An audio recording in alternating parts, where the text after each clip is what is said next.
চলো আজ একটু ঘুরে ফিরে আসা যাক আমাদের ঠেক থেকে। হ্যাঁ, আমাদের ঠেক এটা বেতারুড়ি টু বহরমপুর রোড, বেতারুড়ি থেকে প্রায় 25 কিলোমিটার দূরেই অবস্থিত, একেবারে রোডের সাইডেই একটি সুন্দর রেস্টুরেন্ট। তো যাই হোক, চলো যাওয়া যাক। আমরা একটু দ্রুতই বেরিয়ে পড়লাম, আমাদের স্পিড একটু বেশি রাখতে হবে কারণ আমরা লেট করে ফেলেছি। এখানে একটা বাচ্চা দেখতে পাচ্ছি হেলমেট ছাড়া। অবশ্যই যদি রোডে বার হতে হয়, বিশেষ করে বাইকে, হেলমেট অবশ্যই দরকার সেফটির কারণে। আর এটা হলো পাগলাচণ্ডী ব্রিজ। এটা আমার ভালোভাবেই পরিচিত কারণ এখানে আমার মামার বাড়ি।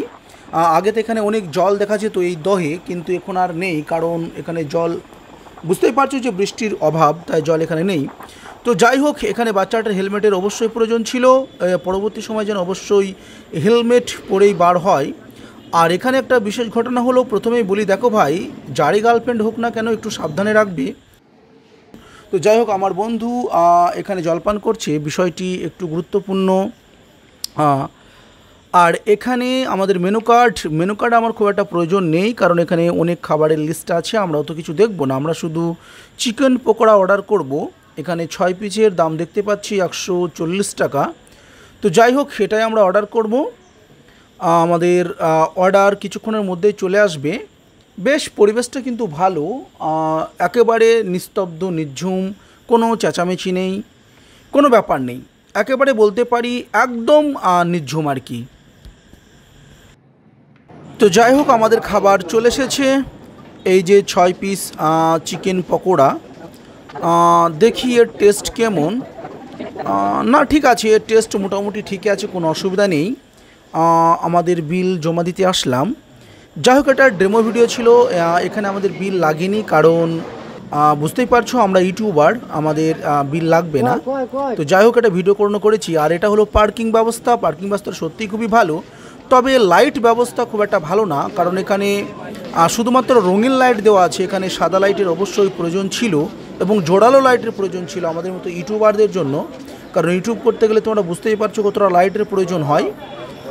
যাই হোক, বসার ব্যবস্থা, থাকার ব্যবস্থা, গল্প করার ব্যবস্থা, সব কিছু মিলিয়ে এই পার্কটি একদম বলতে পারি পারফেক্ট একটা জায়গা আর কি, নিরিবিলি জায়গা যেখানে বসে গল্প করা যাবে, কোনো অসুবিধা নেই। আর এখানে কোনো প্রবেশ মূল্য নেই, যে কেউ আসতে পারে একেবারে বিনামূল্যে, শুধুমাত্র খাবারের দাম দিলেই হবে। যাই হোক, সন্ধ্যা হয়ে গেছে, আমরা এখন বাড়ির দিকে চলে যাব। তার আগে আমার বন্ধু বলছে যে এখানে কিছু ভিডিও শ্যুট করবে, কিছু ফটোগ্রাফি করবে। তো আমরা কিছু এখানে ফটোগ্রাফি করার পর আবার আমরা বেরিয়ে পড়ব। আর সত্যি কথা বলতে কি, এখানকার ব্যক্তিগুলি সত্যিই খুবই ভালো। আর প্রত্যেকটি এখানকার যে স্টাফ আছে তারাও ভালো, এখানকার ছেলেপিলেও ভালো। যাই হোক, আমার খুবই ভালো লাগলো এখানে এসে। তোমরা আসতেই পারো, এখানে আসার জন্য খুব একটা যে বেশি খরচা তাও করতে হবে না, কোনো অসুবিধা নেই, আসতেই পারো। আর সত্যি কথা বলতে কি, এটা একটা স্পন্সর ভিডিও ছিল, তাই এখানে আমার আসা হয়েছে, এখানে আমরা একটু ভিডিও আর ফটোশ্যুট করব। তবে বলবো, ইউটিউবারদের জন্য এখানে খুব একটা ব্যবস্থা নেই কারণ ইউটিউবারদের জন্য যথেষ্ট পরিমাণ লাইটিং দরকার। আমাদের ঠিক মেন স্পটের সামনে একটা লাইটের ব্যবস্থা ছিল, এখানে লাইটিং ব্যবস্থা নেই, তাই ভিডিওটা খুব ভালো ওঠেনি।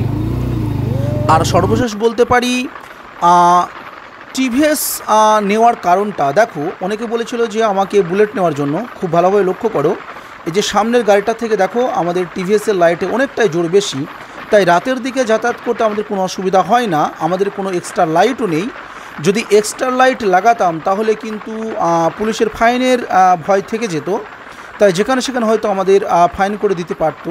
যেহেতু আমরা কোনো এক্সট্রা লাইট লাগাইনি, আমাদের এক্সট্রা লাইটের প্রয়োজন নেই। একেবারে দেখতেই পাচ্ছ রাস্তা একদম পরিষ্কার ক্লিয়ার দেখা যাচ্ছে।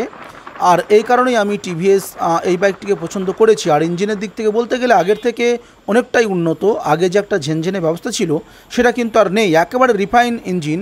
তোমরা প্রথম দিকে লক্ষ্য করে দেখতে পাবে যে 110 115 স্পিডে গেছি, তারপরেও কিন্তু কোনোরকম কম্পন আসেনি। তা যাই হোক, টিভিএস RTR সত্যিই একটা ভালো গাড়ি, বর্তমানে এর ইঞ্জিন যথেষ্ট পরিমাণ ভালো, কোনো অসুবিধা নেই।